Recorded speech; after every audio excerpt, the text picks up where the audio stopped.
Ispanaklarımız yavaş yavaş ısıyla sönmeye başladı. Bir miktar tuzu unutmayalım.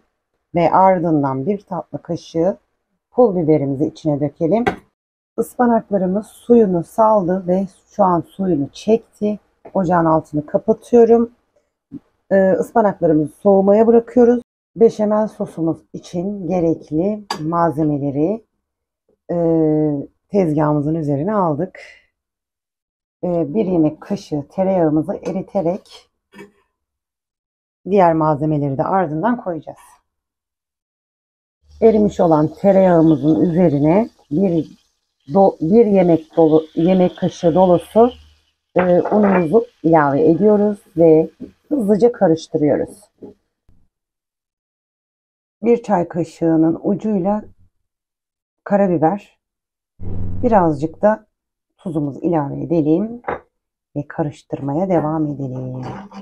Kavrulan unumuzun üzerine 1,5 su bardağı sütümüzü ilave ediyoruz.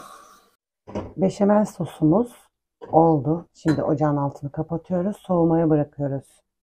Tezgahımızın üzerine yufkamızın bir tanesini açtık ve eritmiş olduğumuz tereyağını güzelce eşit bir miktarda döküyoruz ve fırça yardımıyla eşit gelecek şekilde sürüyoruz.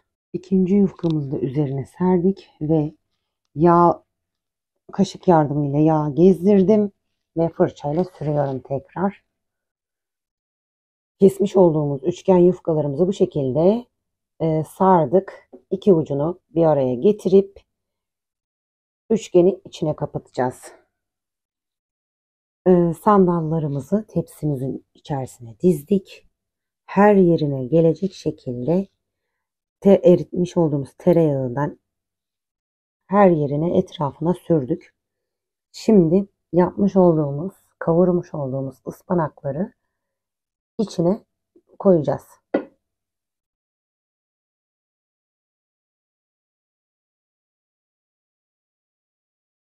Şimdi beşamel sosu dökelim üzerine. Şimdi 180 derece fırında kontrollü bir şekilde pişiriyoruz. Sandal böreklerimiz pişti. Şimdi kaşarları üzerlerine yerleştireyim.